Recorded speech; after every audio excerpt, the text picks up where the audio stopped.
Hello everyone, स्वागत है आप सभी का।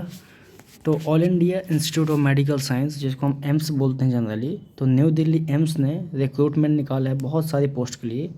आप यहाँ पर देख सकते हैं कि जो कि एक नॉन फैकल्टी पोस्ट है, ग्रुप बी और ग्रुप सी पोस्ट के लिए, और सामने ग्रुप ई पोस्ट भी हैं कुछ। तो यहाँ पर आप देख सकते हैं कि सबसे पहला आप देख रहे होंगे सीनियर बायोकेमिस्ट, जो एक ग्रुप ई पोस्ट है वो सीनियर बायोकेमिस्ट का है। इसका पे लेवल रहेगा 11, और साथ में इसके लिए जो इसेंशियल क्वालिफिकेशन है वो आपके पास MSc biochemistry, MSc medical biochemistry, MSc biotechnology कोई भी यूनिवर्सिटी से होना चाहिए, और साथ में आपके पास 5 ईयर का रिसर्च एक्सपीरियंस भी होना चाहिए। किसके फील्ड में? बायोकेमिस्ट्री या फिर मेडिकल बायोकेमिस्ट्री के फील्ड में, यहाँ पर लिखा भी है। इसके साथ साथ अगर किसी के पास पीएचडी है तो उसको प्रेफरेंस दिया जाएगा, पर इसेंशियल में आपके पास ये फर्स्ट एंड सेकंड पॉइंट होना ही चाहिए, और प्रेफरेंस दिया जाएगा जो पीएचडी स्टूडेंट होंगे। इसके साथ ही जनरल में एक कैट सीट है और एससी में एक सीट है, और इसका जो सिलेक्शन बेस्ड है वो इंटरव्यू बेस्ड है, आप यहाँ पर देख सकते हैं। इसके साथ ही अगर मैं नेक्स्ट पोस्ट के लिए जाऊँ तो दिया है सीनियर केमिस्ट के लिए, ये भी ग्रुप ए का ही पोस्ट है। ये भी पे लेवल सेम है, इसमें भी मास्टर डिग्री चाहिए केमिस्ट्री में, ऑर्गेनिक केमिस्ट्री, बायोकेमिस्ट्री और फार्माकोलॉजी में। इसके साथ ही 5 ईयर का टीचिंग एक्सपीरियंस होना चाहिए या फिर रिसर्च एक्सपीरियंस होना चाहिए। इसके साथ ही अगर आपके पास पीएचडी डिग्री है तो आपको प्रेफरेंस दिया जाएगा। इसमें सिर्फ एक ही पोस्ट है, वो है ओबीसी का। इंटरव्यू बेस्ड पे सिलेक्शन होगा, और आपका जो एज होना चाहिए वो 40 ईयर होना चाहिए, और मतलब 40 ईयर आपका मैक्सिमम एज है। इसके साथ ही फिर अगर ग्रुप ए पोस्ट देखें तो इसमें सीनियर टेक्निकल एडिटर का है, जो ग्रुप ए पोस्ट है। इसका भी एज सेम है प्रीवियस पोस्ट की तरह। जनरल का एक सीट है, बेस्ट सिलेक्शन है इंटरव्यू, और मास्टर डिग्री होना चाहिए साइंस में, बिजनेस मैनेजमेंट में, और 5 ईयर एक्सपीरियंस होना चाहिए कोई field of editing and scientific journalism. इसमें अगर आपके पास डिप्लोमा है तो आपको प्रेफरेंस दिया जाएगा। इसके साथ ही अगर आप सेकेंड पोस्ट देखें, ग्रुप ए का ही पोस्ट है, 35 एज होना चाहिए। 3 जनरल की सीट हैं, एक ओबीसी का सीट है, और सिलेक्शन होगा आपका इंटरव्यू बेस्ड पे। लेवल 10 है, अभी तक ऊपर थे जो वो लेवल 11 थे, पर ये लेवल 10 है। इसमें आपके पास एमएससी होना चाहिए बायोकेमिस्ट्री, मेडिकल बायोकेमिस्ट्री या बायोटेक्नोलॉजी। उसमें 5 ईयर का एक्सपीरियंस था ऊपर वाली पोस्ट में, पर इसमें 3 साल का एक्सपीरियंस आपके पास होना चाहिए। अगर आपके पास पीएचडी डिग्री है तो आपको प्रेफरेंस दिया जाएगा। इसके साथ ही अगर आप देखें तो नेक्स्ट पोस्ट है केमिस्ट का, ठीक है। इसके साथ ही आपके पास एमएससी डिग्री होना चाहिए बायोकेमिस्ट्री, मेडिकल बायोकेमिस्ट्री, और 3 साल का एक्सपीरियंस होना चाहिए टीचिंग या फिर रिसर्च एक्सपीरियंस में। ये भी ग्रुप ए का पोस्ट है, 35 एज है, एक सीट है जनरल के लिए, और सिलेक्शन बेस्ड होगा इंटरव्यू बेस पे। तो ये पोस्ट थे। इसके साथ अगर हम नेक्स्ट पोस्ट में जाएँ तो ये भी केमिस्ट है, वो भी न्यूक्लियर मेडिसिन के लिए। इसमें भी सेम रिक्रूटमेंट चाहिए, सेम क्वालिफिकेशन चाहिए। ग्रुप ए का पोस्ट है, 35 एज है, एक सीट है ओबीसी का, और इंटरव्यू इसका सिलेक्शन बेस्ड है। नेक्स्ट चाइल्ड साइकोलॉजिस्ट है, इसमें चेंज होगा आपको क्वालिफिकेशन। इसमें आपको चाहिए एमए और साथ में पीएचडी हो, वो भी प्रेफरेबल रहेगा।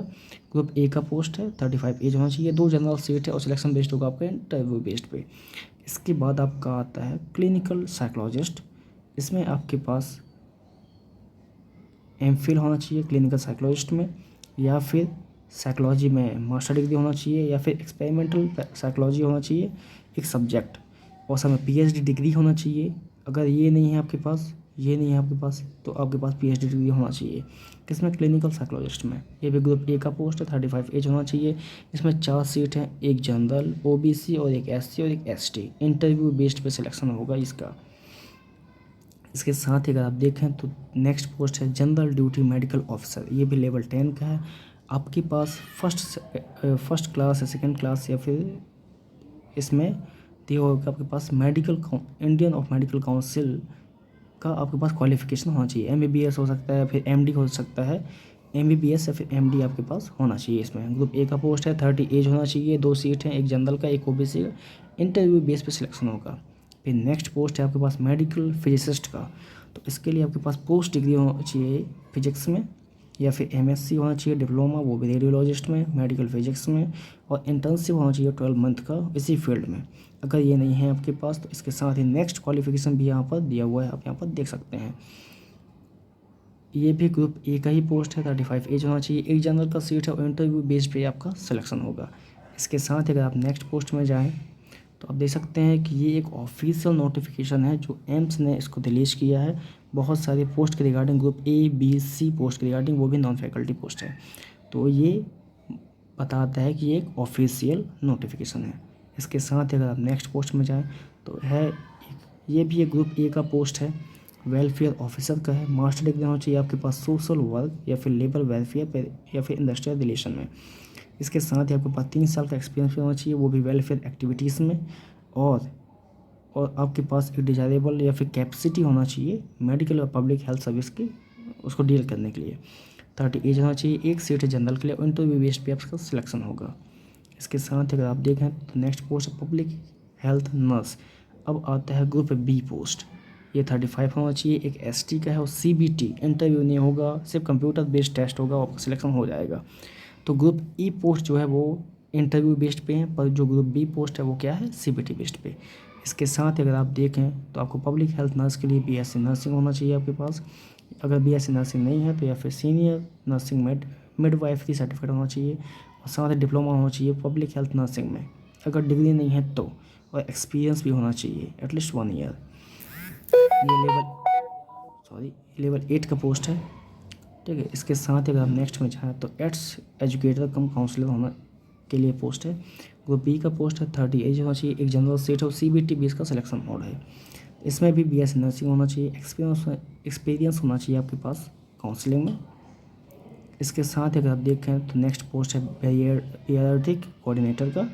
बैचलर डिग्री होना चाहिए कोई भी डिसिप्लिन में, 3 साल का एक्सपीरियंस होना चाहिए। और साथ ही ग्रुप बी का पोस्ट है, 30 एज है, एक जनरल का सीट है और सीबीटी मोड सिलेक्शन है। इसके साथ में बहुत सारे पोस्ट हैं, इसमें अलग अलग पोस्ट हैं, अलग अलग क्वालिफ़िकेशन हैं। तो ये पीडीएफ जो है मैं डिस्क्रिप्शन में दे चुका हूँ, तो इस पीडीएफ को आप देखकर आराम से इसको आप रीड कर सकते हैं, क्वालिफ़िकेशन दे सकते हैं। इसमें बहुत सारी पोस्ट हैं, ग्रुप बी, ग्रुप सी, अलग अलग पोस्ट, अलग अलग एक्सपीरियंस मांगा है, तो आप देख सकते हैं अलग अलग सीट है। तो ये गवर्नमेंट ऑफ इंडिया का है, एम्स न्यू दिल्ली ने इसको रिलीज किया है। तो जो भी कैंडिडेट अलग अलग पोस्ट के लिए एलिजिबल हैं तो वो इस फॉर्म को फिलअप कर सकते हैं। बहुत ही अच्छा पोस्ट है, सेंट्रल लेवल का पोस्ट है, पे स्केल भी बहुत अच्छा है। तो कुछ पोस्ट इंटरव्यू बेस से सिलेक्ट होता है और कुछ पोस्ट सीबीटी मोड पे सिलेक्ट होना है, तो आप यहाँ पर देख सकते हैं। तो ये पीडीएफ बहुत लेंथी है, तो वीडियो बहुत लेंथी बन जाएगा, इसके कारण जो इम्पोर्टेंट है वो आपको बता दे रहा हूँ, और साथ ही आप इसको रीड कर लीजिएगा आराम से। इसका मैं लिंक डिस्क्रिप्शन में दे चुका हूँ, तो आप देख लीजिएगा। तो आप यहाँ देख सकते हैं ग्रुप ए बी सी तीनों ही तरह के यहाँ पर पोस्ट हैं। तो एटलीस्ट कम से कम मोर देन 45 तरह के पोस्ट हैं यहाँ पर। और यहाँ पर आप देख लीजिएगा जो इम्पोर्टेंट इन्फॉर्मेशन है वो है कि आपका जो ऑनलाइन एप्लीकेशन फॉर्म है वो AIMSexam.ac.in यहाँ पर फिलअप होगा।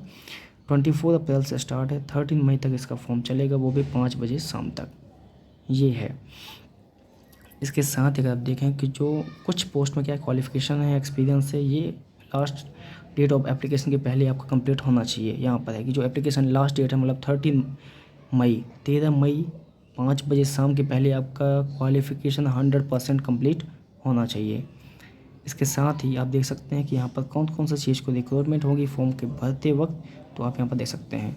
यहाँ पर बहुत सारे लिस्ट दिए हुए हैं, किसी में सर्टिफिकेट, किसी में क्वालिफ़िकेशन डिग्री, किसी में पीएचडी डिग्री अगर आपके पास है या फिर रिक्रूटमेंट है तो वो मैंडेटरी रहेगा। इसके साथ ही इसमें बहुत सारी इन्फॉर्मेशन भी दिए हैं कि आपका जो रिजल्ट है या फिर रजिस्ट्रेशन है वो 13 मई 5 बजे क्लोज हो जाएगा। तो जो भी कैंडिडेट अगर एलिजिबल हैं तो वो फॉर्म को 13 मई के पहले 5 बजे शाम के पहले वो फॉर्म को फिलअप कर सकते हैं। इसके साथ ही यहाँ पर फ़ी स्ट्रक्चर दिया हुआ है कि जनरल और ओबीसी कैंडिडेट के लिए 3000 रुपये लगेगा, और जो SC ST और EWS कैंडिडेट हैं उनके लिए लगेगा 2400, मतलब 2400 रुपये लगेगा। यहाँ पर एप्लीकेशन फ़ीस कोई भी मोड से आप पेमेंट कर सकते हो, डेबिट कार्ड, क्रेडिट कार्ड या फिर नेट बैंकिंग, किसी भी तरीके से आप पेमेंट कर सकते हैं। इसके साथ ही जो SC और ST कैंडिडेट हैं जो अपीयर कर रहे हैं इस एग्जामिनेशन में, वो रिजल्ट डिक्लेयर होने के बाद उसका फ़ीस जो है वो रिफ़ंड कर दिया जाएगा, यहाँ पर लिखा हुआ है, देख सकते हैं आप। और एज का भी यहाँ पर रिलैक्सेशन मिला है जो रिजर्वेशन कैटेगरी में आते हैं। जैसे आप देख सकते हैं कि SC ST कैंडिडेट है तो 5 ईयर, OBC है तो 3 ईयर, पर्सन विद डिजेबिलिटी है तो 10 ईयर तक, और एक्स सर्विसमैन है या पहले से वहाँ पर जॉब कर रहे हैं एम्स में, उनके लिए 5 ईयर का है। तो यहाँ पर ये था एज की बात। तो ये थे इम्पोर्टेंट इन्फॉर्मेशन। तो ऐसे अपडेट जानने के लिए आप बने रहिए इस चैनल में। इसको लाइक करें, शेयर करें, कमेंट करें और जो भी डाउट हो कमेंट बॉक्स में दे सकते हैं। तो इस वीडियो में बस इतना ही। Thank you very much.